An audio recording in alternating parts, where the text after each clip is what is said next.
Salve, pinguizada! Estamos aqui em mais um dia, com mais um episódio do Código Aberto aqui podcast. Hoje a gente está com um convidado, o entrevistado, o grande Henrique aqui. E hoje iremos falar sobre front-end e as suas curiosidades. Muito obrigado, Henrique, por vir aqui mais um dia, viu? E dá uma introdução aí pra galera, quem é você, o que você faz, mais ou menos com o que você trabalha. Show de bola. Hoje a gente inverteu um pouco a mesa, né? Normalmente eu sou o host do podcast, aí a gente inverteu um pouco, porque a gente teve uns imprevistos aí com os convidados, com a agenda do podcast, mas enfim, vai ser um episódio legal. Mas eu sou engenheiro de software front-end, atualmente eu trabalho na Leva, que é uma consultoria, e eu tô alocado 100%, 100% no caso integralmente, na Bembev. A Bembev, para quem não conhece, é a maior distribuidora e fabricante de cerveja e bebida, se eu não me engano, também do mundo. Então, eles são gigantes.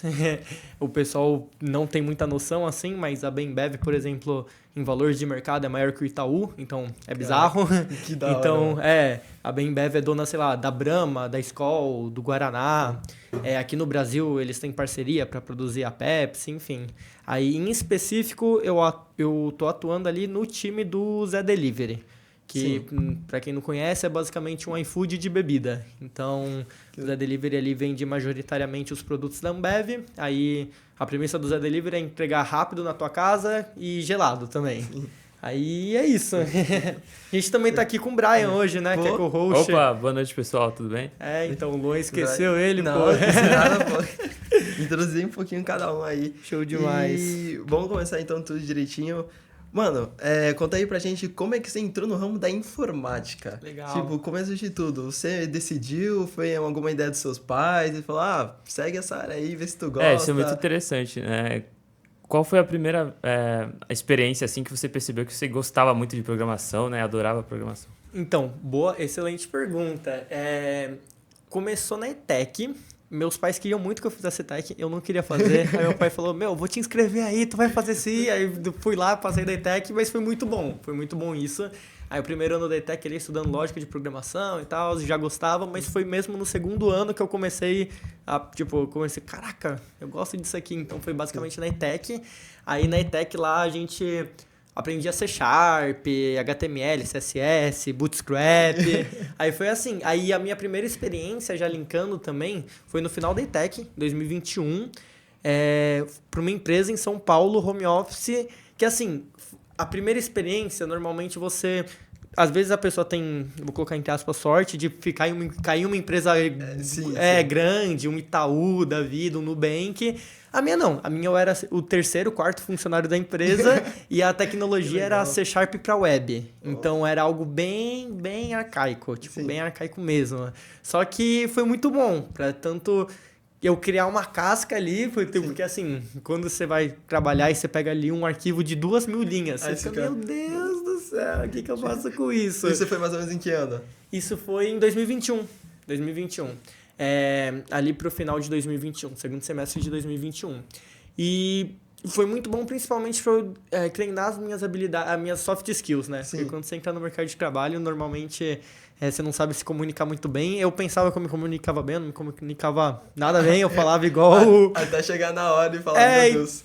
Então, ou quando você levar a primeira cobrada do seu chefe, eu lembro até hoje que, sei lá, meu chefe cobrava alguma coisa, ao invés de eu falar, sei lá, não sei, às vezes eu tentava deslizar assim um pouco, enfim. Foi uma experiência bem legal, Pô, show de bola. Nessa empresa agora atual que você está trabalhando, você trabalha com qual tecnologia? Conta aí pra galera. Boa. Quando eu entrei nela, eu entrei trabalhando com Flutter. Então, trabalhava ali no desenvolvimento mobile. Aí depois eu troquei de cliente, então eu estava ali no Grupo NC, que é um grupo farmacêutico, o maior da América Latina, se não me engano. Aí depois eu fui para a Bembev, e quando eu fui para a Bembev, eu estou trabalhando majoritariamente com React Native. Mas é até bom falar também, acho que vai até linkar com algumas perguntas no futuro, que o meu time atualmente, ele é um time muito cross. Então, o que significa um time cross? Eu não mais, aquela pessoa que vai codar 24 horas por dia. Sim. Então, eu sou uma pessoa que interage muito mais com outros times e tira o bloqueio de outros times. ou até mesmo faz alguma demanda estruturante para outros times. Então, só para vocês terem uma ideia. Você é meio que um coringa ali, né? Vai um pouquinho pra lá, vai um pouquinho pra cá, mas enrola ali, faz aqui. Mais ou menos isso. Então, só para vocês terem uma ideia. Ali no Zé Delivery existem, sei lá, mais de 40 desenvolvedores front-ends, coisa pra caramba. E a minha squad, existem várias squads ali, e cada squad majoritariamente é focada em alguma parte do código, então checkout, busca, enfim. E a minha squad é focado na parte de data cracking. O que é o data cracking? Data cracking, ele é responsável por coletar os dados do usuário para a gente poder fazer campanha de marketing, treinar modelo de machine learning. Então, meu time, ele é responsável por coletar esses dados. Então, eu sou basicamente o espião ali. Então, você sabe quando você abre instala um aplicativo pela primeira vez? No iOS tem muito isso. O Android eu acho que não é obrigatório. Mas no iOS é obrigatório mostrar, tipo, esse aplicativo está coletando seus dados. Você permite ou você rejeita? Recusa, sim. Isso daí é o que eu faço, basicamente. Tipo, permissão de abrir câmera. Exatamente. Microfone. Exatamente. E é até um ponto interessante que essas permissões, assim, elas são obrigatórias pelo sistema operacional. Então, tu não pode abrir a câmera do usuário sem que ele permita. Mas é isso que eu faço. Poxa. Muito massa. Sim. Então, eu não sou uma pessoa que eu não tô codando ali 100% das vezes, uma pessoa extremamente técnica atualmente, mas eu faço, assim, algumas tasks técnicas, mas é muito mais essa parte mais estruturantes que envolve essa parte de dados, que é bem importante também. Na tua parte de trabalhar com essa parte de front-end, assim, qual que é a parte que você mais gosta? De fazer, tipo, codar, você pegar essas informações, ser um espião e pegando lá as informações, ir em equipe? Cara, a parte que eu mais gosto ali do front-end, pelo incrível que pareça, eu gosto da parte que não tá muito ligado com design, porque o pessoal pensa que front-end é só pintar botãozinho, só fazer coisinha bonita. Centralizar a famosa div. Exatamente, mas a parte que eu mais gosto é a parte de otimizar o seu site com performance, otimizar o seu site para SEO, com acessibilidade. Sim. Então, é o que eu mais gosto, essa parte que o usuário menos vê, entre aspas. Inclusive, essa parte nem é o que o usuário menos vê, porque, por exemplo, a acessibilidade é algo extremamente importante. Se eu não me engano, 30% da população brasileira necessita de algum recurso de acessibilidade. Então, quando o seu site não é acessível, você exclui 30% da população brasileira. E querendo ou não, é uma população que também faz diferença. Exatamente. Então, um deficiente visual, um deficiente auditivo, exatamente. Pô, show de bola. Em questões tipo framework, que mais você usa? Só React Native? Que mais você usa? Não, antes de fazer essa pergunta, para você, para o iniciante ali, quando você começou, você acha que era mais útil aprender HTML, CSS básico, ou já começar por um framework específico? Bacana. O começa ali no básico, HTML, CSS, JavaScript, você tem que ter ali a sua base sólida. Sim. Só que até tomar cuidado com o que eu vou falar, mas você não precisa ir muito a fundo nessa parte de base. Como assim muito a fundo? Por exemplo, eu já conheci pessoa que quando estava querendo entrar nessa área, queria saber todas as tags do HTML, queria saber todas as funções do JavaScript, queria ir muito a fundo. Eu acho que não precisa disso, eu acho que tu precisa ter uma base boa, tanto de HTML, CSS, JavaScript, e depois com o framework você vai aprendendo em conjunto. Então, por exemplo, vamos supor que a pessoa escolheu para aprender React. Sim. Aí React utiliza JavaScript. Então, quando ela estiver mexendo com React, automaticamente ela vai aprender um recurso ou outro de JavaScript. O que não dá é a pessoa pular direto para o React e não sabe nada de JavaScript. Exato. Então, assim, o React tem uns conceitos importantes que é dele de como ele manipula a árvore de elementos ali do HTML, etc e tal. Eu acho que o iniciante não precisa saber isso logo de cara. Ele precisa ter um conceito ali teórico, um pouco da prática, mas não precisa se aprofundar tanto em como, por exemplo, o React faz isso debaixo dos panos. Sim. E já... Quer fazer alguma pergunta aí? É muito interessante isso, porque às vezes a gente foca muito no aprender direto o framework, né? Sim. A gente esquece dos princípios do HTML, CSS. E agora sobre a inteligência artificial, né? Como você vê o vibe coding, é uma onda que está acontecendo bastante, né, no front-end. Você vê que é uma ameaça para o front-end ou não vai chegar a substituir realmente? Cara, substituir não vai, isso aí eu posso colocar a mão no fogo, eu tenho certeza absoluta, mas essa parte de inteligência artificial vai deixar os engenheiros front-end de verdade muito mais produtivos. Inclusive, até lá no trabalho a gente está com diversas demandas, tocando muito essa parte de inteligência artificial, utilizando cursor, utilizando rules, enfim. Mas não vai substituir o desenvolvedor front-end, isso eu tenho total certeza. Até porque eu acho a parte de front-end uma das partes mais difíceis de ser substituídas. Pelo incrível que pareça. Sério. O pessoal pensa que é o contrário. Mas por quê? Porque o desenvolvedor front-end, muitas vezes, por exemplo, ele recebe o designer o design no Figma, do designer. Sim. Aí, às vezes, quando ele tá codando, ele já tem a intuição que, tipo, pô, aquilo ali não tá muito bom. E às vezes ele até mesmo volta pro designer e fala assim, ó, cara, acho que não vai dar bom isso daqui. Vamos repensar? Sim.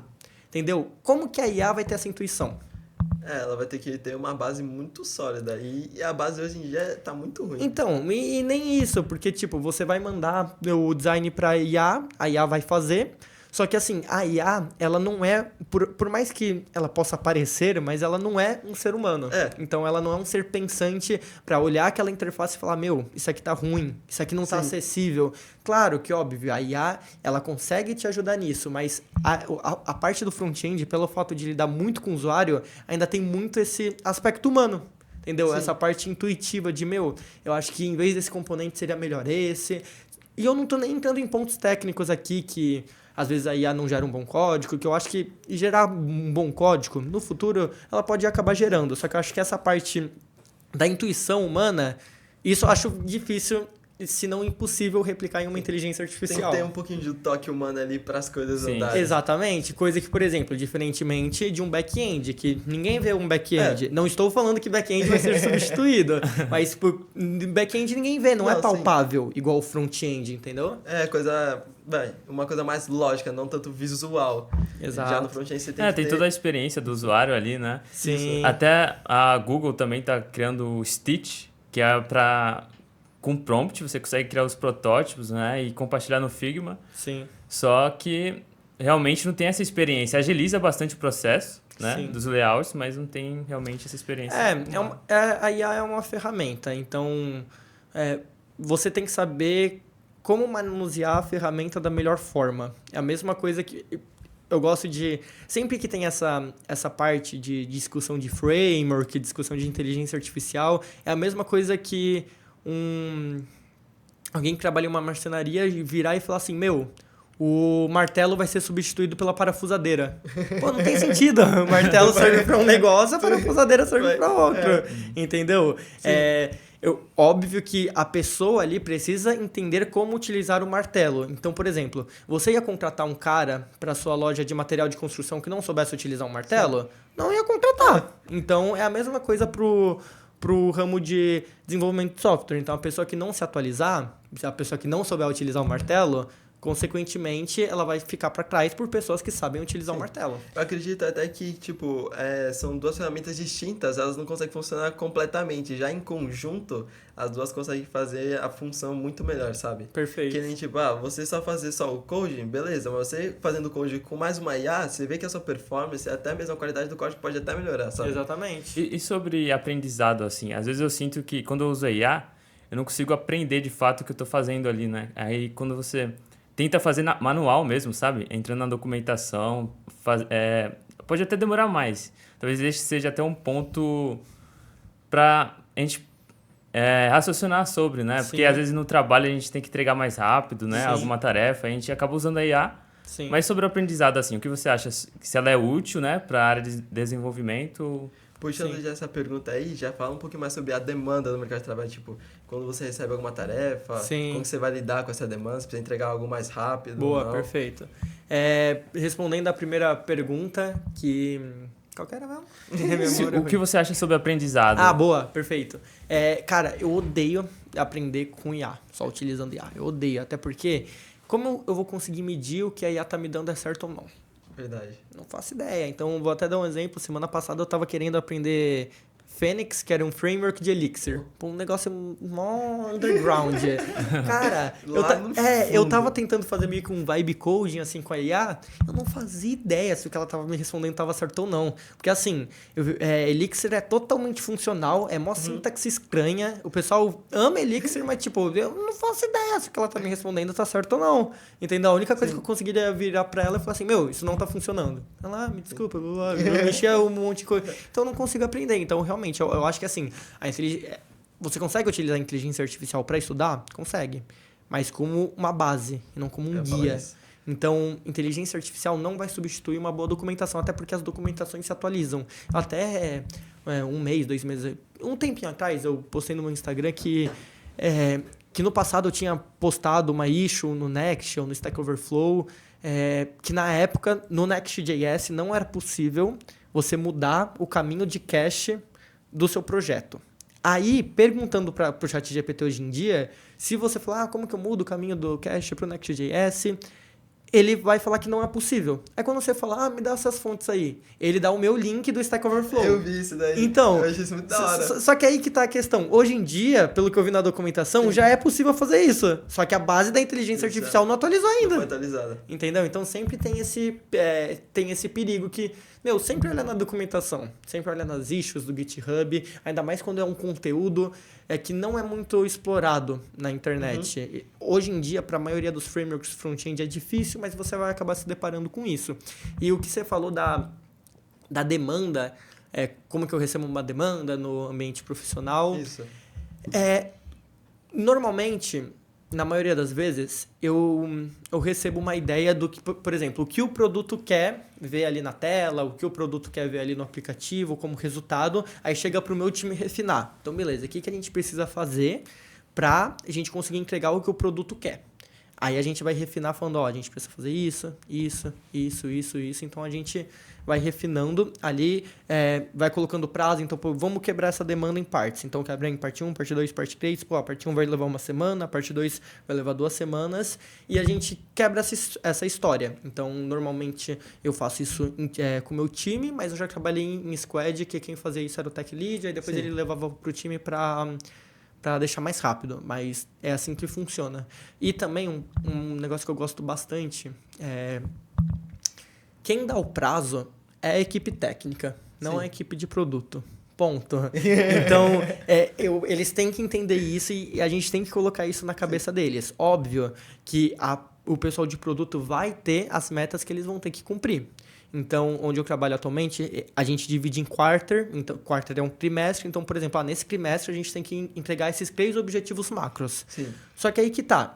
A definição do que a gente quebra, se a gente chegar e falar assim, não vai dar tempo, eles têm que aceitar. Porque assim, o que você prefere? Você prefere subir algo que quebra em produção... Ou incompleto, né? Exatamente. Ou você prefere demorar 1, 2 semanas a mais e subir algo seguro, testado.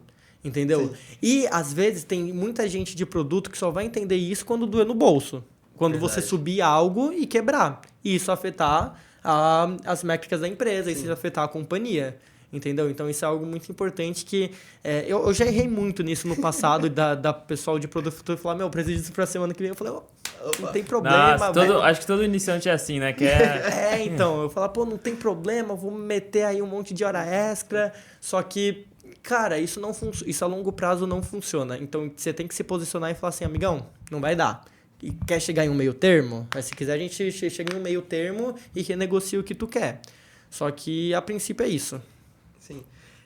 Já tocando nessa parte também meio que empresarial corporativo, tu sabe mais ou menos como é que funciona o processo até chegar a você? Vai a equipe de comercial, conversar com o cliente, aí depois do cliente vai pro tech lead, como é que funciona? Até chegar a sua parte e você começar a fazer as tarefas. Sim, e isso é uma parte que eu acho muito importante. Quanto mais você cresce ali no ramo profissional, mais é importante você ter um conhecimento do todo. Isso. Do como, até mesmo como a sua feature vai impactar o negócio. Então isso eu acho de extrema importância. Você saber como aquilo que você está codando vai gerar valor para a sua empresa. Porque às vezes você pergunta para algum desenvolvedor qual que é o sentido disso? A pessoa, não sei, tô só fazendo porque me pediram. Uma tarefa, né? Então atualmente eu tenho essa visão do todo, só que aí que tá, eu não me aprofundo em cada área. Então, por exemplo, eu sei como a equipe comercial faz ali o contato com o cliente? Sei. sei dizer exatamente como eles fazem? Não, Não. porque eu não preciso disso. Isso. É até uma coisa que eu gosto bastante, que é o aprendizado por demanda.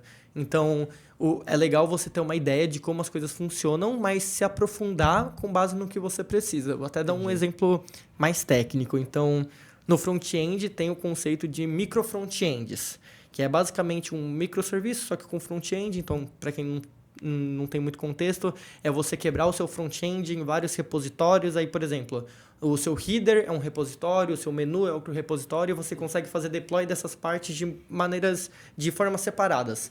Cara, eu sei o conceito disso, eu sei qual que é a vantagem disso, sei qual que é a desvantagem disso. Só que eu nunca me aprofundei nisso porque atualmente eu ainda não precisei mexer com isso. Sim. Já vi ali um pouquinho para ter uma noção como é a parte técnica, mas nunca me aprofundei.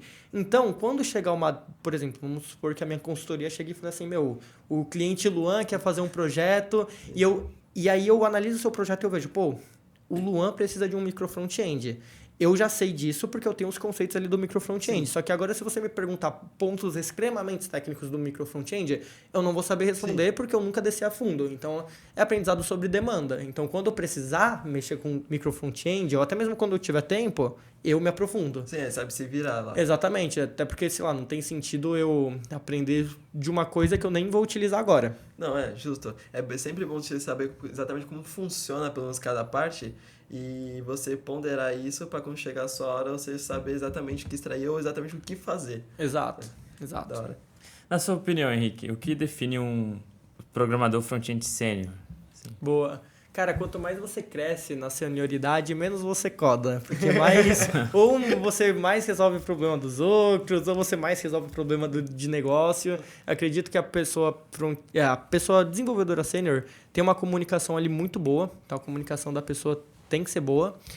Tanto para gerir conflito, tanto para poder conversar com o pessoal de produto. Então, eu já vi alguns casos da pessoa, às vezes, chegar pro pessoal de produto e falar, isso aí não vai dar para entregar, vocês são malucos.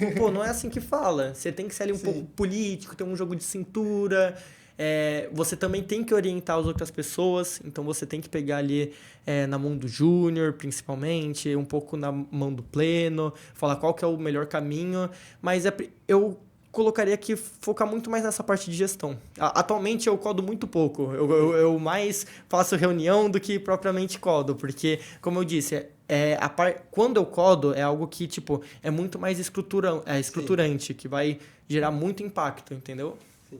Nessa parte da questão de código, você tem alguma mania que você herdou desde quando você teve a evolução assim na sua carreira profissional que você se incomoda um pouco hoje em dia? Questão de nome de variáveis, estrutura do código, comentário, documentação?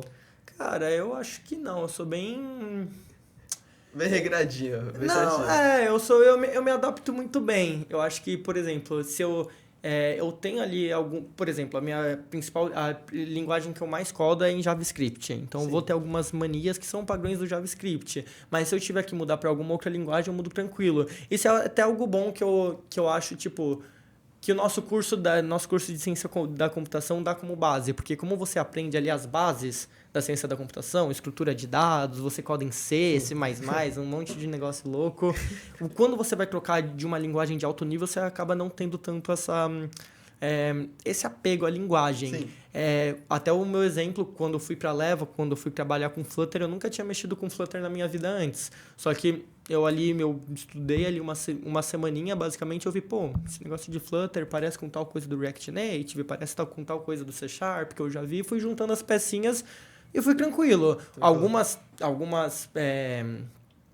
convenções do Dart, do Flutter ali, eu fui pegando com o tempo. Então, por exemplo, quem mexe com Flutter não fala componente, fala widget, entendeu? Então, essas coisinhas, até hoje, sei lá, eu chego e falo assim, o componente, mas o conceito é o mesmo. Sim. Então, eu acabo não tendo nada muito assim.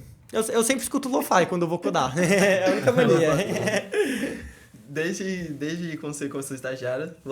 Exatamente. Puxando já também essa parte de termos técnicos, que no front-end, que eu sou mais da parte do back-end, então alguns termos eu não conheço, e também pra galera conhecer, alguns termos de front-end. Então, questão de, que você falou de micro front-end, não sei se entra na parte de SaaS, de Software as a Service.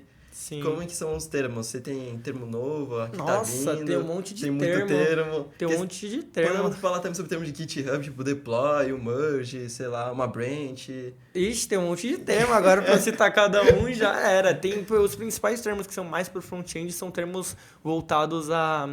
nem lembro mais o nome do conceito, mas tipo assim, os termos de carregamento da página. Então tem o LCP, que é o Large Content Paint, que é, por exemplo... quanto tempo demora para carregar, se eu não me engano é isso, para carregar a principal parte do seu site. Tem o CLS, que é o Content Layout Shift, que é, por exemplo, quando o seu site às vezes o seu site carrega, aí o botão tá renderizado aqui. Aí logo depois de 1 segundo, o botão vai para baixo. Então, se eu teve um layout shift, entendeu? Isso são algumas métricas que o Google mede. Sim. Então, se o seu site for ruim nessas métricas, o Google vai te penalizar no SEO. Caramba, exato. Não sabia dessa. O SEO, para quem não sabe, é a pontuação que seu site tem para você aparecer nos resultados do Google. Caramba. Então, se você digitar ali, por exemplo, site de venda de microfone, se o teu site tiver um bom SEO, ele vai aparecer mais para cima. Se ele tiver um mau SEO, ele vai aparecer lá para baixo. Dica boa para vocês, galera? Esse é até um ponto interessante do SEO, né? Do SEO, que dizem que quanto mais JavaScript o site tem, menos o performance dele, né, de SEO. Eu queria saber se é verdade mesmo. Cara, é verdade. Aí tem algumas maneiras de contornar isso. Aí tem 2 maneiras que dá pra você ir. Ou você vai pro SSR, que é o Server Side Rendering. O que isso significa? Você coloca um back-end antes do front-end. Um mini back-end. Pra que isso? Esse mini back-end é responsável por renderizar o seu site. E na hora de mandar pro cliente, você manda só HTML e CSS e muito pouco JavaScript. Então, essa é a primeira parte. Que frameworks que fazem isso é o Next.js, por exemplo, que já utilizei bastante.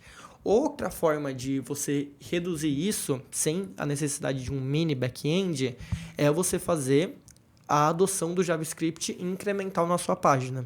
Por exemplo, ao invés de eu carregar o arquivo JavaScript inteiro quando o Luan carregar a homepage, eu carrego ele parcialmente. Então, por exemplo, vamos supor que tem um botão lá embaixo de Fale Conosco.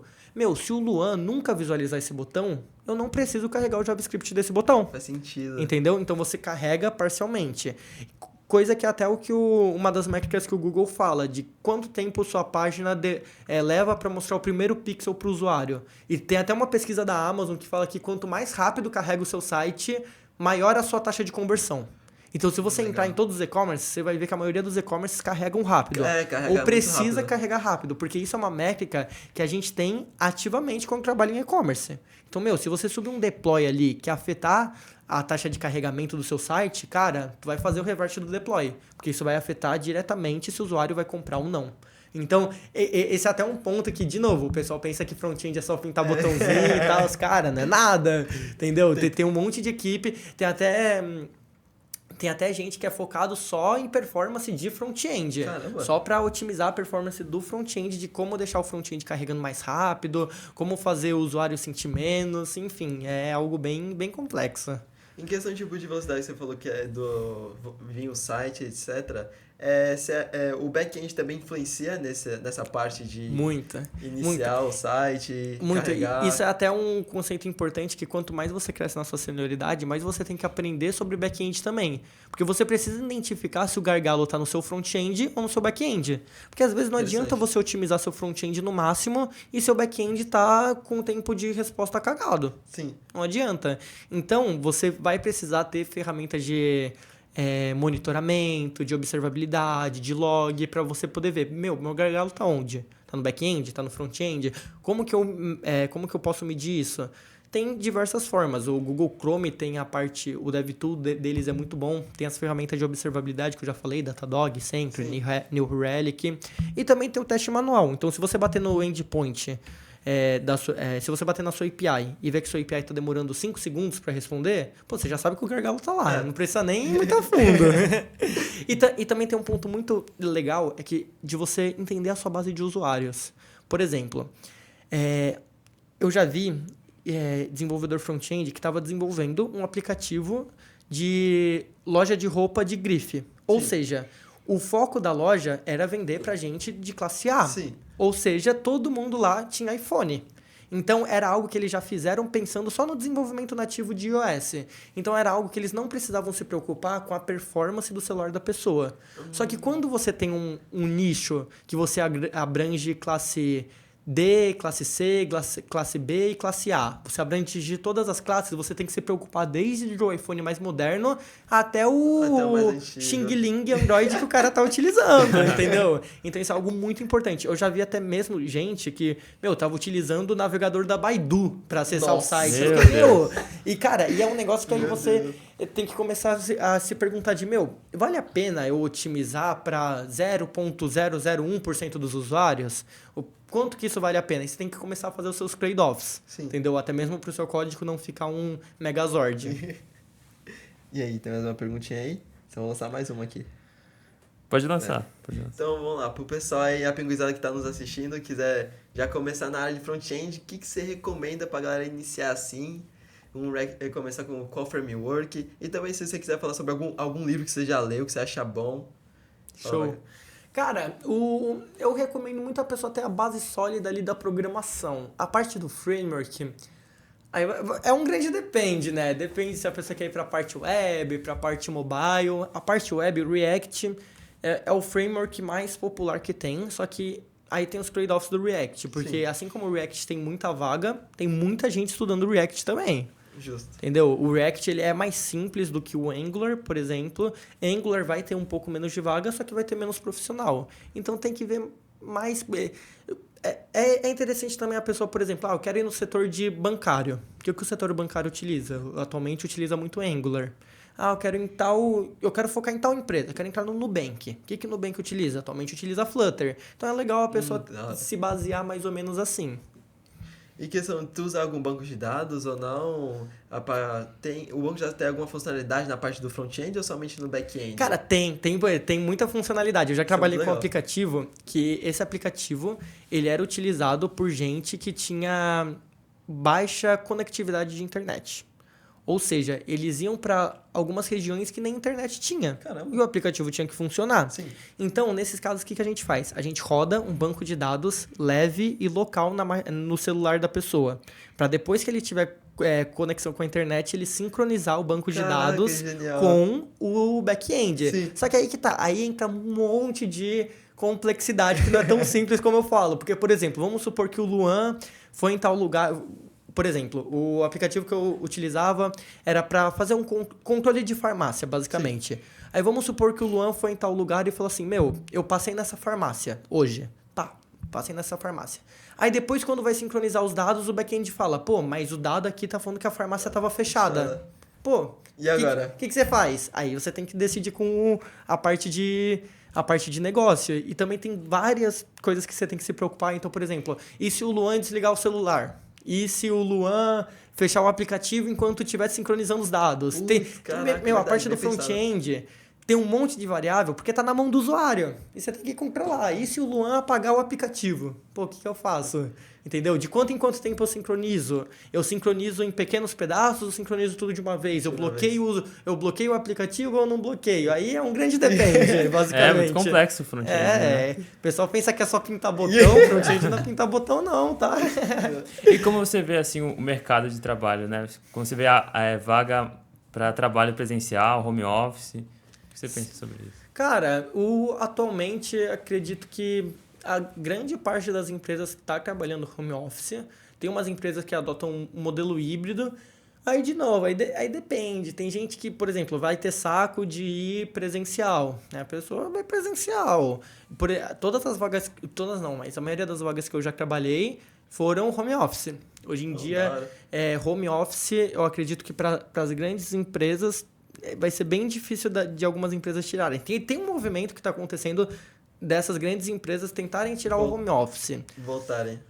Eu acho que a longo prazo, não sei. Eu acho mais produtivo home office, não sei o que vocês acham. Com certeza. Eu também, cara, por incrível que pareça. Eu gosto muito de presencial, mas... Eu também gosto. Eu também gosto de presencial. Comunicar com a galera, ter aquela interação e tal. Tomar aquele café, só que, e quando você vai, sei lá, 5 meses direto presencial, cara, você começa a perder tempo com locomoção, você tem que acordar muito mais cedo, então você acaba perdendo qualidade de vida e isso afeta diretamente a qualidade que você tem no trabalho. Exatamente. Isso é até um ponto interessante, eu tô lendo um livro bacana agora, se chama A Regra é Não Ter Regras, que é o livro que o CEO da Netflix escreveu.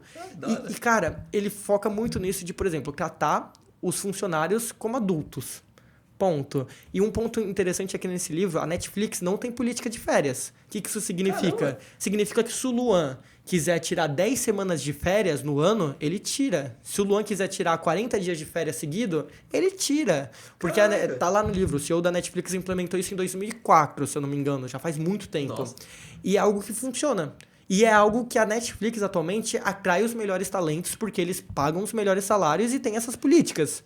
Entendeu? Então, quando uma empresa força a pessoa a ir home office, tem muita burocracia no meio, a pessoa vai acabar se afastando dessa empresa. Sim, entendeu? Sim. E essa parte da Netflix é algo que eu achei muito interessante quando eu li no livro, porque eles falam bastante disso de, pô, não tenta controlar, tipo, trata os seus funcionários como adulto, não vamos tentar controlar tudo que eles têm que fazer. Sim. Então, a Netflix, se eu não me engano, ela é, em grande parte, home office. Ela é mundial, então tem gente no Brasil, tem gente em Singapura, Estados Unidos. E essa parte da política de férias é que mais me surpreendeu, que a pessoa lá escolhe tirar férias quando ele quiser. Obviamente que ali no livro, ele fala que tem um senso que eles têm que ter. Então, por exemplo, claro. Vamos supor que já tem 2 pessoas do seu time de férias. Cara, tu vai ser a terceira que vai tirar férias e vai ficar sem ninguém no time. Ou tá em alta demanda. Exatamente. Precisa de tu e tu vai tirar férias. Exatamente. Ele dá o exemplo no livro também que o mês de janeiro, no ramo fiscal, é um mês que tá pegando fogo, que tem fechamento, próximo ano, etc e tal. Então, é algo que a pessoa do financeiro não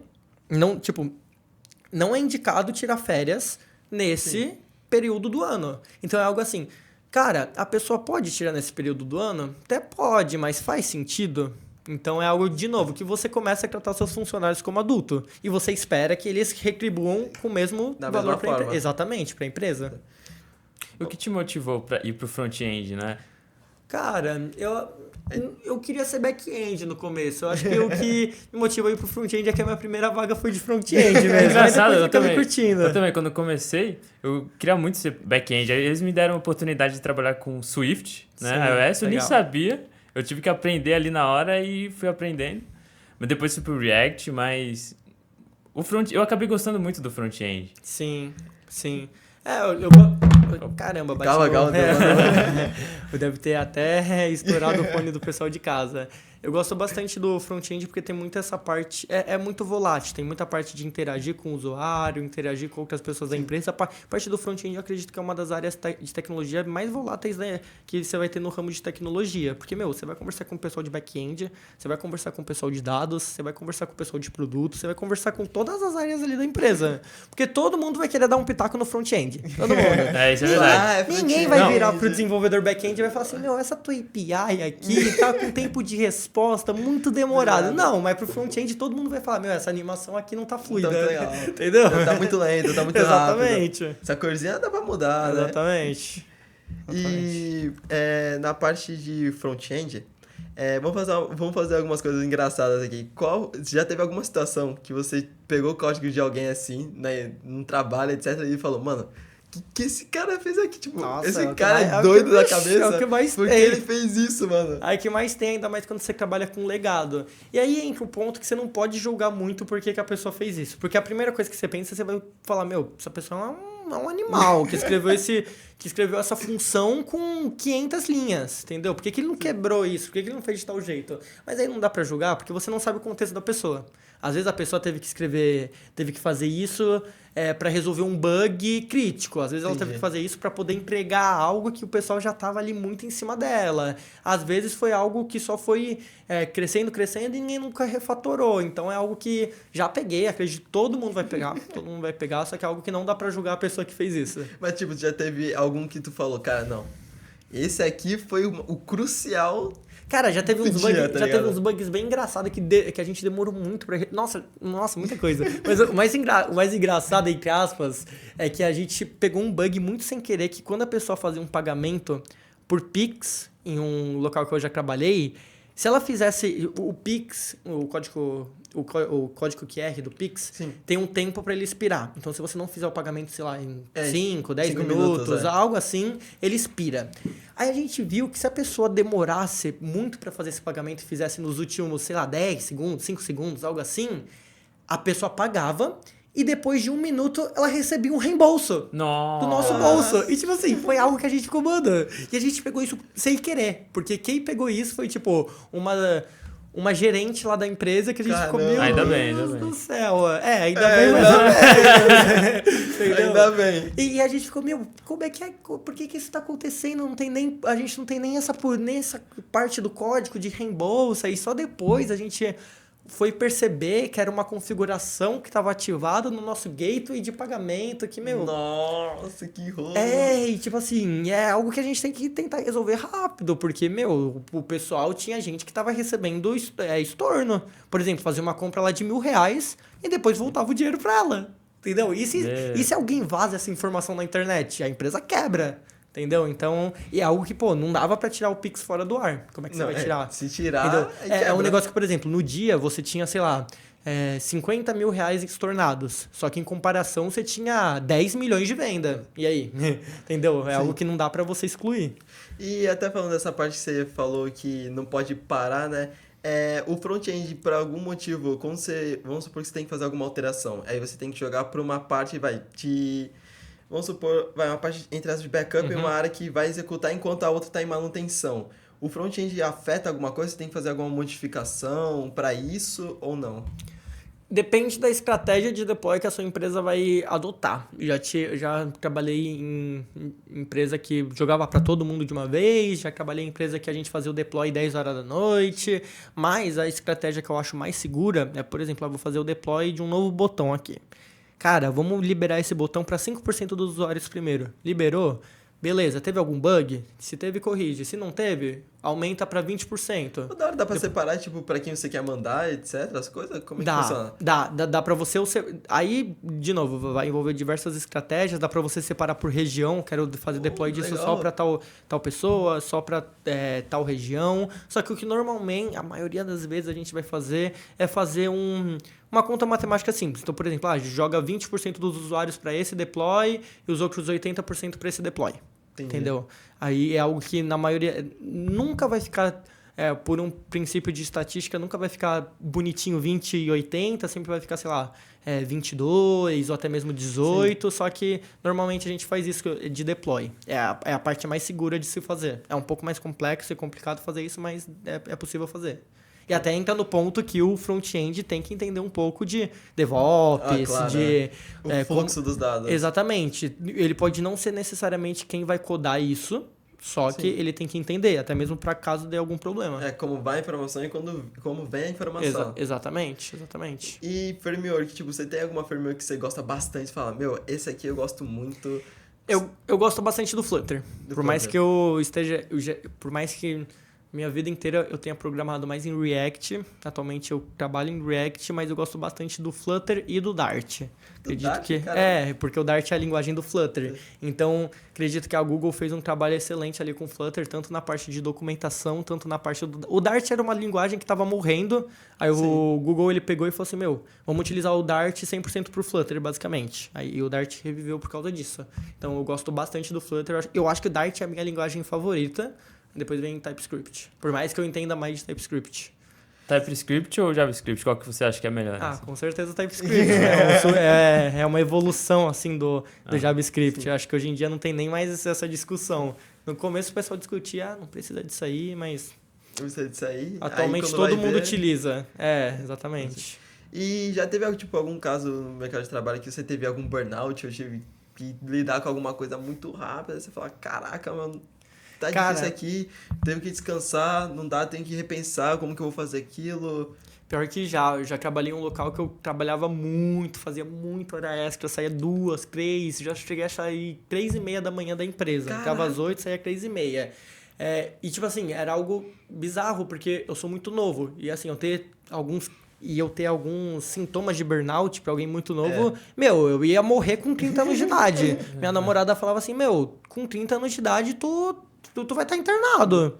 Entendeu? Então é algo que... Eu nunca tive um burnout de, sei lá, desmaiar. Já conheço desenvolvedores que desmaiaram no teclado, no meio do ambiente de trabalho, mas eu comecei a sentir que, sei lá, eu ficava um pouco ansioso, via que minha mão às vezes ficava tremendo um pouco, tomava muito café. Então foi até um ponto que hoje em dia eu equilibro bastante minha vida pessoal com a minha vida profissional. É algo que tem que ter esse equilíbrio muito bem definido, que é algo até que naquele livro da Netflix que eu indiquei, eles falam bastante de você equilibrar os dois, até porque quando você tem a sua vida pessoal equilibrada, a sua vida profissional é muito mais produtiva. Você tem melhores ideias, você pensa melhor, então é algo que você consegue ter muito mais produtividade. Sim. Já que está um tempo um pouquinho mais curtinho, vamos falar também sobre que a gente já está no ambiente de universidade. Você acha que a parte acadêmica acaba ajudando um pouco no seu trabalho ou no seu currículo? Você acha que dá para alavancar um pouco mais, usar seus aspectos do mercado de trabalho que você aprendeu lá na parte acadêmica? Com toda certeza, ainda mais quando você mais evolui ali no front-end, mais pontos assim da base você vai precisar. E é algo que tem muito desenvolvedor que não tem. Por exemplo, tem muito desenvolvedor que aprende só React. Às vezes tem um problema da pessoa. O que é isso? Até um problema que já aconteceu comigo. Quando o usuário clicava em um link para abrir o aplicativo, estava acontecendo uma condição de corrida que duas funções eram disparadas ao mesmo tempo e as duas funções queriam acessar o mesmo espaço de memória. Então... Aí quebrava. Exatamente. Aí uma das funções não funcionava. Era algo que não crashava o aplicativo, mas era algo que quando eu bati o olho, de cara eu percebi, condição de corrida. Sim. Entendeu? E isso porque, de novo, por causa das bases acadêmicas. E também é muito legal... a parte de estrutura de dados. Porque no front-end, debaixo dos panos, tem muito essa parte de estrutura de dados envolvida. Então, quando você estuda ali um HTML, estuda um Flutter, você vai ver que debaixo desses frameworks, eles utilizam como base a estrutura de dados de uma árvore. Então, por exemplo, é tudo uma árvore ali o front-end, uma árvore de componentes, uma árvore de widgets. Então, tem alguns pontos no front-end que tem de reatividade, que é, por exemplo, quando eu mudo tal variável, eu quero que apareça na tela. E como que ele recalcula isso por debaixo dos panos? É algo que a gente tem uma base... Eu sei como funciona mais ou menos por causa da estrutura de dados de uma árvore. Então, o compilador ali do framework, ele já sabe exatamente qual componente ele deve alterar por causa da árvore. Então, ele sabe, sei lá, esse componente está mais à esquerda da árvore, então não preciso recalcular tudo que está à direita da árvore. Tem que fazer a rotação na esquerda. Exatamente. Então, são pontos interessantes. É uma coisa que eu não sabia, sinceramente, eu não sabia que tinha esse aspecto. Eu sabia que tinha um aspecto de estrutura de dados, mas não sabia que era tão presente assim na parte do front-end então, presente tecnicamente ele não é, no dia a dia ele não é, mas por debaixo dos panos ele com certeza é e ajuda você a ter uma noção de como as coisas funcionam, que logicamente te ajuda a codar melhor. E em questão, vamos supor que você tá lá codando e tu tem alguma dúvida. Se é do time, pergunta pra IA ou pesquisa no Stack Overflow? Depende eu tento sempre perguntar pra IA primeiro, só que tem algumas coisas que aí eu vejo que o resultado não está muito bom, aí eu tento pesquisar mais via Google. Só que na maioria das vezes, quando eu pesquiso via Google, vai ser a resposta que a IA vai dar. Eu tenho que entrar um pouco mais a fundo, às vezes ver uma issue do GitHub, às vezes ver a própria documentação, uma parte mais interna, mas atualmente eu pergunto para a IA porque é muito mais rápido. Aí, obviamente, eu tenho que ter o senso de julgar se o que a IA está me retornando é certo ou errado. Aí depois você vai lá pesquisar mais profundo para ver se realmente aquilo tá certo. Exatamente. A pergunta que não quer calar, você já alterou o código em produção? Isso com certeza. Isso já não é algo recomendado, mas já aconteceu. Isso é sempre os grandes depende, né? Isso não tem que ser uma regra, mas vira e mexe vai acontecer, infelizmente. Outra questão também que quer calar é: qual é a maior cagada que você já fez na informática? Nossa, já teve tantas. Deu aquele update sem where. Eu nunca dei um update sem where, mas eu já peguei bastante cagada dos outros. Eu acho que eu mais peguei cagada dos outros. Tem até uma história muito engraçada, que um dia eu tava lá codando, eu tava fazendo uma hora extra, nem era pra eu estar lá, eu tava codando a página de busca de um site. Aí eu via que sempre que eu atualizava a página, algum item sumia. o que tá acontecendo? Não tô mudando nada. Leva assim, fala, caraca. Aí quando eu fui ver o banco de dados, sempre que eu atualizava ali, sei lá, o select, eu via que, sei lá, tá retornando 10 mil, agora tá retornando 9.500, agora 9 mil. Os registros estavam sendo apagados. Isso em produção. Eu fiquei, mano, aí na hora eu mandei mensagem pra pessoa, aí a gente viu que alguma coisa tava rodando que tava apagando todos os produtos do site. Nossa. E, meu irmão, se eu não tivesse visto aquilo, no outro dia eu ia chegar de manhã e, sei lá, o site explodiria, porque não ia ter mais produto. E é algo que eu nem trato no front-end. Tipo assim, não tem sentido a Amazon, sei lá, talvez eles tenham, mas não tem muito sentido ter um tratamento de, por exemplo, se o e-commerce não tiver produto, eu exibo tal coisa. Porque, pô, o e-commerce sempre vai ter produto, entendeu? Vai fazer aquela paginazinha, tipo, não tem produto. Exatamente. Tem manutenção lá. Exatamente. Mas é normal você subir coisa pra produção e quebrar. É normal no sentido de, entre aspas, de vai acontecer. Billy mexe, isso vai acontecer. Aí você tem que ter um jogo de cintura bem forte pra, por exemplo, algo que às vezes acontece comigo, às vezes, é de, eu quero corrigir isso o mais rápido possível. Às vezes eu faço uma solução porca lá só pra corrigir isso. Só pra... Nessas horas você tem que ser calmo. Então, tá com bug em produção? Faz rollback, vê com calma, corrige, faz um teste unitário para isso não voltar, que na parte de front-end tem muito isso de teste unitário, pipeline de testes, enfim. Então, é algo que vira e mexe vai acontecer. Tu faz muito essa parte de teste unitário também no seu front-end? Como é que funciona lá? Com certeza. Tudo que você for subir para produção tem que ter um teste unitário lá, onde eu trabalho atualmente. Então, se não tiver um teste unitário, você tem que ter uma boa justificativa do porquê aquilo não tem um teste para aquilo. Então, é algo até mesmo que a gente tem uma meta de 80% do repositório estar coberto por testes. Caramba! Então, a gente precisa garantir que essa métrica não desça, entendeu? Sim. Que ela suba gradativamente conforme a gente for adicionando novos códigos. Geralmente tu pega já uma pronta que consegue se adaptar para as outras, ou de vez em quando você cria uma sua própria para testar aquilo específico? Alguns testes de componente, tem uns testes bestas. Então, por exemplo, o componente vai renderizar o dado que eu quero, o componente vai exibir em tela. Essas coisas, normalmente, a gente já pega de como o sistema está fazendo por padrão, mas tem algumas funções que você cria ali do zero. Mas, sim, isso é até algo bacana de falar para quem está iniciando. Quando você entrar, dificilmente você vai entrar em um projeto que você vai fazer do zero. Então, basicamente, só copia, entre aspas, o que o projeto já está fazendo como padrão e replica. Né? Entende e replica. Entendeu? Saquei. E, tipo, o que você recomendaria mais pra galera que tá iniciando, já que tá acabando agora o podcast, e, tipo, além da base e também escolher uma framework em questão de soft skills, sabe? Show. Cara... Ser, tipo, proativo, ter curiosidade, ter aquele, tipo, aspecto de dono, sabe? Sim. Essa parte de soft skill é a parte... que, olha, depois quando você tá ali no pleno, é a parte mais importante. Que o que diferencia o pleno do sênior normalmente é a soft skill. Tem muito pleno que coda melhor que um sênior, entendeu? Nossa, eu já tive um monte de desenvolvedor pleno que era fera no código, só que às vezes na soft skill pecava um pouco. Entendeu? Então, para quem tá começando, tem que ser proativo. Então, por exemplo, às vezes, tenta pegar algo para melhorar. É algo que eu sempre fazia. Eu sempre tava com tempo livre... Era raro, mas quando eu tava com tempo livre, eu pegava algo para melhorar. Então, por exemplo, já teve essa questão do teste unitário. Não tem desculpa para você não fazer teste unitário. Ponto. Não tem.